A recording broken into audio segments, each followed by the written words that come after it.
इसके आंसर में माइनस का चिन्ह लगेगा। ऐसा क्यों होगा? क्योंकि दो ऋणात्मक संख्याओं का योग हमेशा ऋणात्मक होता है। हेलो फ्रेंड्स, मैं संजय आप सभी का स्वागत करता हूं आपके अपने channel Jupiter classes education academy में। सो फ्रेंड्स, मैं पढ़ाऊंगा आपको मैथ, और हम मैथ को बहुत ही छोटी छोटी चीज़ों को पढ़ते हुए, बहुत ही बेसिक कॉन्सेप्ट को समझते हुए चलेंगे। क्योंकि मैं अक्सर देखता हूँ ऑफलाइन बैच में, जब मैं बच्चों को पढ़ाता हूँ तो मैं बच्चे से पूछता हूँ कि बेटा माइनस माइनस क्या होता है, तो बच्चे इस बात में भी कंफ्यूज हो जाते हैं कि माइनस माइनस प्लस तो होता है, लेकिन क्या प्लस होता है? संख्याएं प्लस होती हैं या जो संख्याओं में माइनस का चिन्ह लगा हुआ है वो प्लस में बदल जाता है? तो आइए आज हम इन्हीं छोटी छोटी चीज़ों को समझने की कोशिश करते हैं, ठीक है। तो सबसे पहले हम बात करने वाले हैं कुछ संख्याओं के बारे में। संख्याएं कितनी प्रकार की होती हैं, छोटी संख्या कौन सी होती है, बड़ी संख्या कौन सी होती है, ठीक है। तो देखिए,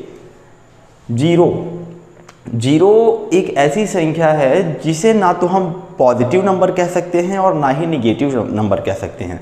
अब बात को समझिएगा, आपके मन में कुछ प्रश्न आ सकते हैं, जैसे कि आपको पता होगा कि 1 2 3 4 5 इस तरह से जो भी संख्याएं लिखी होती हैं यह पॉजिटिव नंबर होते हैं, और जो भी पॉजिटिव नंबर होते हैं उनके पहले पॉजिटिव का साइन नहीं लगा होता है। यानी कि आपने ऐसा नहीं देखा होगा लिखा होगा कि +1 +2 गिनती जब आप पढ़ते हो तो उसमें सिर्फ 1 2 3 पढ़ते हो, ना कि +1 +2, ठीक है।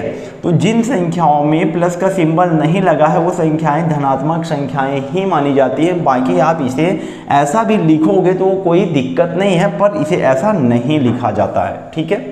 तो जिन संख्याओं में कोई साइन नहीं लगा होगा वह धनात्मक संख्या ही होगी, और जो ऋणात्मक संख्याएं होती हैं उनमें माइनस का सिंबल लगा होता है, जैसा कि आपको दिख रहा है। यानी कि माइनस, अगर कोई ऋणात्मक संख्या है तो उसमें माइनस का सिंबल लिखा हुआ रहेगा। ओके, आप समझते चलिएगा। हो सकता है आपको ऐसा लगे कि मैं ये क्या बता रहा हूँ, ये तो बहुत छोटी छोटी चीज़ें हैं, पर आगे चल के आपको समझ में आएगा कि मैं क्या कहना चाह रहा था। ओके, तो देखिए कि जीरो जो होता है, अब जैसा कि मैंने कहा कि धनात्मक संख्याओं में कोई भी साइन नहीं लगा होता है ना। माइनस का साइन जिसमें लगा होगा वो ऋणात्मक संख्या है, और जिसमें कोई साइन नहीं लगा होगा वो धनात्मक संख्या है। तो आपके मन में ये सवाल उठ सकता है कि भाई जीरो में भी तो कोई साइन नहीं लगा होता है, मतलब कि माइनस का चिन्ह तो नहीं लगा है, तो फिर इसका मतलब हुआ कि जीरो भी धनात्मक संख्या कहलाएगी?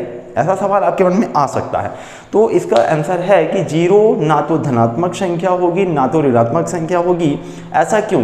अब बात को समझिएगा कि जीरो का मतलब होता है कि कुछ भी काम नहीं हुआ। ओके, जीरो का मतलब होता है कि कोई भी काम नहीं हुआ, यानी कि जीरो काम हुआ। फॉर एग्जाम्पल कि आप किसी स्थान पर खड़े हुए हैं, ठीक है, तो जब आप उससे ना तो आगे जाएंगे ना ही पीछे जाएंगे, इसका मतलब कि आपने कुछ भी स्टेप नहीं लिया, यानी कि कुछ काम नहीं किया, ना तो आप आगे गए ना पीछे गए, ठीक है। यानी कि आप अगर आगे जाते हैं, जैसे एक कदम आगे जाते हैं, यानी कि एक 2 कदम आप आगे जाते हैं, तो 2 इस तरह से आप एक एक कदम आगे बढ़ते जा रहे हैं, तो कुछ तो काम हो रहा है ना।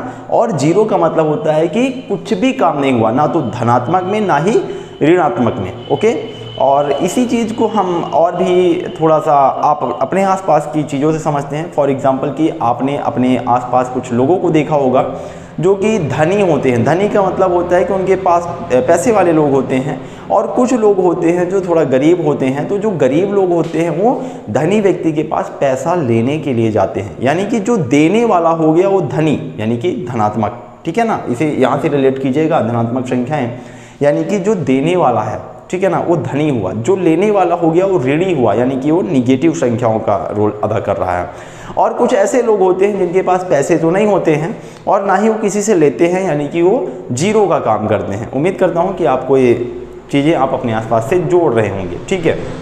ओके, अब देखिए, जैसा कि मैंने कहा कि जीरो जो है ना तो वह धनात्मक संख्या है ना तो ऋणात्मक संख्या है। आपसे क्वेश्चन पेपर में पूछा जा सकता है कि जीरो क्या है, धनात्मक संख्या है या ऋणात्मक संख्या है, या इनमें से कोई नहीं, या और भी ऐसे ऑप्शन दे सकता है। तो आप ध्यान दीजिएगा कि जीरो ना तो धनात्मक संख्या है और ना ही ऋणात्मक संख्या है। ओके, अब देखिए -1 -2 -3 -4 -5 इसी तरह से यह संख्याएँ अनंत तक चलती जाती हैं, ठीक है ना। जिस तरह से हम इधर आगे बढ़ते हैं 1 2 3 4 5 अनंत तक पॉजिटिव नंबर होते हैं, उसी तरह से माइनस की भी अनंत तक संख्याएं होती हैं। ओके, अगर आपसे पूछा जाए कि सबसे बड़ी धनात्मक संख्या बताइए, तो क्या लगता है आपको, आप सबसे बड़ी धनात्मक संख्या बता सकते हैं?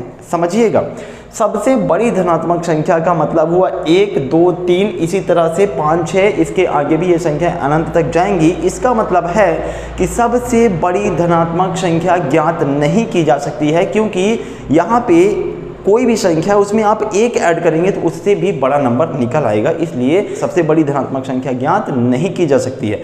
लेकिन अगर आप बात करेंगे ऋणात्मक संख्याओं की, तो आपसे पूछा जा सकता है कि भाई सबसे बड़ी ऋणात्मक संख्या बताइए, तब आप सोचेंगे कि इसका आंसर भी हो सकता है आप ऐसे दें कि सबसे बड़ी ऋणात्मक संख्या भी ज्ञात नहीं की जा सकती है, लेकिन यहाँ पर आप गलत हैं। सबसे बड़ी ऋणात्मक संख्या सर -1 होगी। ध्यान से सुनिएगा, मैं कह रहा हूँ कि सबसे बड़ी ऋणात्मक संख्या -1 होगी। इसको थोड़ा सा समझने की कोशिश करते हैं। देखिए, मैं कह रहा हूँ कि जीरो जो है ना तो धनात्मक है ना ही ऋणात्मक है, लेकिन यदि आप बोलेंगे कि सर जीरो से छोटा क्या होता है, तो जीरो से छोटा होता है -1, ठीक है। जीरो से छोटा हुआ -1, -1 से छोटा क्या होता है -2, -2 से छोटा होता है -3। इसी तरह से जितना भी आप -3 के बाद -4, -5, -6, -1000, -10,000, -1,00,000, जितना ही आप इधर चलते जाएंगे,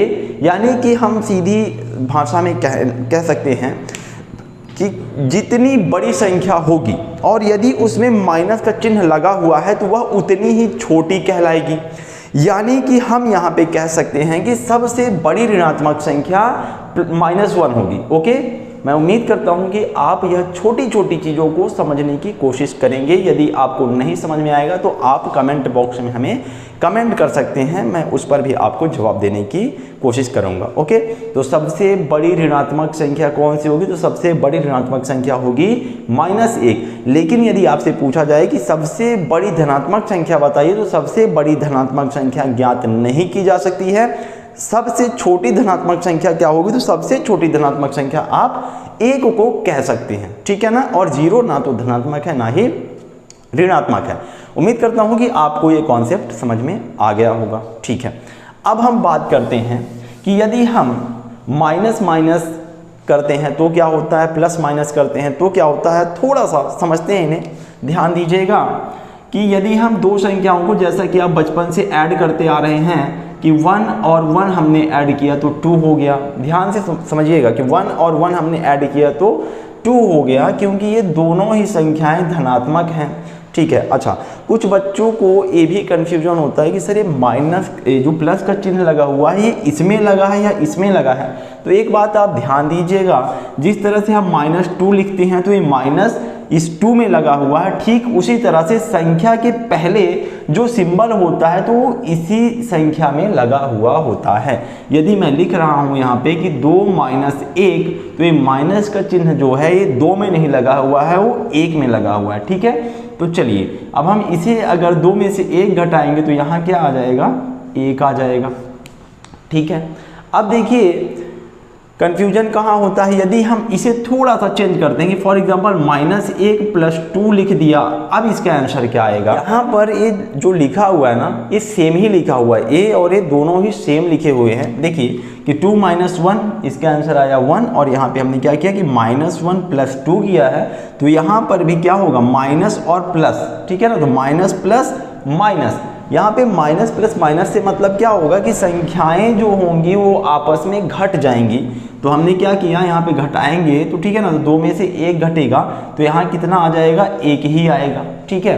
अब यहाँ पे जो चिन्ह आया है वो प्लस का आया है, क्यों, क्योंकि बड़ी संख्या में जो चिन्ह होता है वही उसके आंसर में भी चिन्ह चला जाता है, ठीक है। और यहाँ पे यदि हम करें कि -1 और -1 क्या होगा, तो आप बोलेंगे सर माइनस माइनस तो प्लस होता है, तो -1 - 1 यहाँ पे आप कह सकते हो कि 2 हो जाएगा, ठीक है ना। गलती से कुछ लोग कह सकते हैं कि 2 हो जाएगा, लेकिन ध्यान दीजिएगा कि यहाँ पर इसके आंसर में माइनस का चिन्ह लगेगा। ऐसा क्यों होगा? क्योंकि दो ऋणात्मक संख्याओं का योग हमेशा ऋणात्मक होता है। जिस तरह से दो धनात्मक संख्याओं का योग हमेशा धनात्मक होता है, ठीक उसी तरह से दो ऋणात्मक संख्याओं का योग हमेशा ऋणात्मक होता है। अच्छा, सिर्फ दो ऋणात्मक संख्याओं का योग नहीं, दो या दो से अधिक चाहे जितनी भी ऋणात्मक संख्याएं हों, उन सभी का आंसर ऋणात्मक ही आएगा। फॉर एग्जाम्पल अगर मैं बोलूँ कि यहाँ पे -2, -3, -4, -5 इस तरह से सारी संख्याएं ऋणात्मक है, तो इसका आंसर भी ऋणात्मक ही आएगा और ये संख्याएं आपस में सभी की सभी जुड़ जाएंगी। ठीक है, तो 3, 2, 5, 5, 5, 10, 10, 4, 14, तो यहाँ पे हो जाएगा 14 और जो कि ऋणात्मक होगा। ओके, ठीक है। मैं उम्मीद करता हूँ कि आपको ये जो इनटू और प्लस माइनस वाला चक्कर है समझ में आ गया होगा, लेकिन फिर भी मैं एक बार रिवीजन करवा देता हूँ। ओके, एक बार फिर से हम थोड़ा सा इसे रिवीजन कर लेते हैं, जिसे समझ में नहीं आया होगा तो क्लियर हो जाएगा। ठीक है, मैं एक बार फिर से बता रहा हूँ। जैसे कि दो धनात्मक संख्याएं, जैसे देखिए प्लस प्लस प्लस होता है, तो मान लीजिए हमने एक धनात्मक संख्या 5 ले ली और दूसरी धनात्मक संख्या 3 ले ली, तो प्लस और प्लस क्या हो गया, प्लस हुआ तो ये दोनों ही 5 और 3 जुड़ जाएंगे तो कितना हुआ, 8 हो गया। ठीक है, और दोनों ही धनात्मक संख्याओं का योग हमेशा धनात्मक ही होगा। अब हम यहाँ पे इसी संख्या में प्लस और माइनस कर लेते हैं। ठीक, ये प्लस हुआ और ये माइनस हुआ, तो जैसा कि हमें पता है कि प्लस और माइनस माइनस होता है, यानी कि घटेगा। संख्याएं क्या होंगी, घटेंगी। तो 5 में से 3 घटाया तो कितना आ जाएगा सर, 2 आ जाएगा।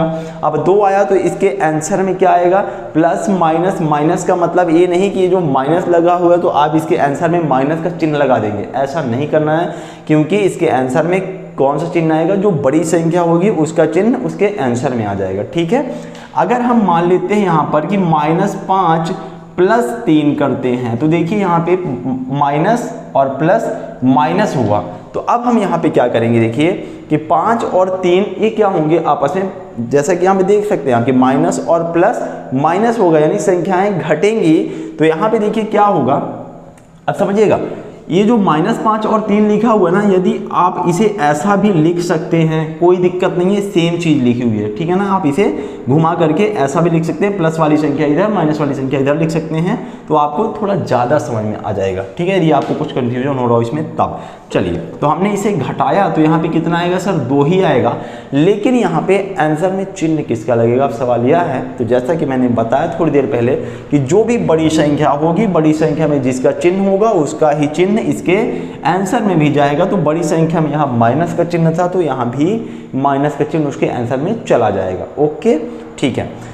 अब बात आती है माइनस माइनस की, तो दो ऋणात्मक संख्याएं हम लेंगे। ठीक है, तो ये -5 और -5 को हमने क्या कर दिया, ऐड किया, तो -5 और -5 हो गया सर -10। कुछ लोग माइनस माइनस प्लस की जगह पे 10 बस लिख सकते हैं, जो कि गलत हो जाएगा। मैंने कहा है कि दो या दो से अधिक चाहे जितनी भी ऋणात्मक संख्याएं हों, वो सभी आपस में जुड़ेंगी और उनका जो आंसर होगा वह भी ऋणात्मक ही होगा। ठीक है, तो मैं उम्मीद करता हूं कि आपको इतना समझ में आ गया होगा। चलिए, तो अब हम बात करेंगे मल्टीप्लाई, यानी कि गुणा करने का जो तरीका है उसे देखेंगे कि उसमें माइनस और प्लस का क्या प्रभाव पड़ता है।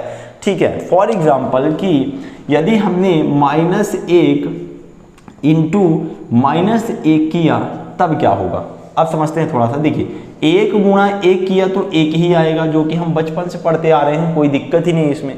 ठीक है, तो दो धनात्मक संख्याओं को आपने गुणा किया तो उसका आंसर भी पॉजिटिव आया। ठीक है, अब देखिए यहाँ पे कि दो ऋणात्मक संख्याओं की यदि आपने गुणा किया तो देखिए माइनस और माइनस है। ठीक है, तो यहाँ पर माइनस और माइनस प्लस में कन्वर्ट हो जाएगा, यानी चिन्ह प्लस में कन्वर्ट हो जाएगा। ठीक है, तो 1 कम 1 ही आएगा। यहाँ पर आप जोड़ घटाने वाला वह नियम नहीं लगा सकते हैं कि दो ऋणात्मक संख्याओं का योग ऋणात्मक ही होगा, तो आप ऐसा नहीं कह सकते हैं कि दो ऋणात्मक संख्याओं का गुणा भी, यानी कि दो ऋणात्मक संख्याएं जब आपस में गुणा करेंगी तो उनका भी आंसर ऋणात्मक ही आएगा, ऐसा नहीं होगा। ठीक है, तो यहाँ पे माइनस और माइनस का चिन्ह जो है वो प्लस में कन्वर्ट हो जाएगा। ओके, चलिए, इसी तरह से कि एक संख्या पॉजिटिव है, दूसरी संख्या निगेटिव है, तब क्या होगा, तो देखिए प्लस माइनस माइनस, इसका मतलब कि यहाँ पे माइनस का चिन्ह आएगा, तो 2 का 2 में गुणा होता है, 2 दूनी 4 हो जाएगा और यहाँ पे माइनस का सिंबल आएगा। ध्यान दीजिएगा, प्लस माइनस माइनस, इस बार चिन्ह जा रहा है आंसर के साथ में, ठीक है। और यदि हम माइनस प्लस करें, यहाँ पे बड़ी संख्या छोटी संख्या का रोल नहीं होगा कि बड़ी संख्या में माइनस का चिन्ह है या छोटी संख्या में प्लस का चिन्ह है तो उसके आंसर में भी वही चिन्ह लगेगा जो बड़ी संख्या में होगा। ऐसा कुछ गुणा में नहीं होता है, ध्यान दीजिएगा। मान लीजिए हमने -5 इंटू 2 कर दिया तो 5 दूनी 10 तो आएगा ही, और उसके आंसर में minus plus minus, minus plus minus, यानी कि उसके आंसर में माइनस का चिन्ह ही लगेगा। मैं उम्मीद करता हूँ कि आपको यह बहुत ही बारीक सी चीज़ें हैं, बहुत छोटी छोटी चीज़ें हैं जो कि हम गुणा भाग करने में गलतियाँ करते हैं। जब भी हमें कुछ इस तरह से माइनस प्लस में दे दिया जाता है तो हम कंफ्यूज हो जाते हैं। तो मैं उम्मीद करता हूं कि आज से आपका यह छोटा छोटा कन्फ्यूजन जो है दूर हो गया होगा। यदि इसके बाद भी आपको कुछ समझ में नहीं आया होगा या और भी ज़्यादा डिटेल में आप चाहते हो कि मैं बताऊं तो आप कमेंट कीजिएगा, मैं और भी ज़्यादा डिटेल में इसे बताने की कोशिश करूँगा। ओके, तो फिर मिलते हैं नेक्स्ट वीडियो में कुछ नई चीज़ों के साथ, और भी इसके आगे, जैसे कि धनात्मक संख्याएं कौन सी होती हैं, ऋणात्मक संख्याएं कौन सी होती हैं, पूर्ण संख्याएं कौन सी होती हैं, पूर्णांक क्या होता है ना, अभाज्य संख्याएं क्या होती हैं, भाज्य संख्याएं क्या होती हैं, वास्तविक संख्याएं क्या होती हैं, परिमेय संख्याएं क्या होती हैं, अपरिमेय संख्याएं क्या होती हैं, ये सब हम पढ़ेंगे आगे की वीडियो में। तो बने रहिए हमारे साथ, और यदि आप हमारे चैनल पे पहली बार आए हैं तो इसी तरह से और भी बेसिक कॉन्सेप्ट के साथ मैथ को पढ़ने के लिए चैनल को सब्सक्राइब कर लीजिए। और हम ये बेसिक कॉन्सेप्ट को क्लियर करने के बाद 9th और 10th की मैथ पूरी कंप्लीट करवाएंगे। ओके, तो मिलते हैं नेक्स्ट वीडियो में।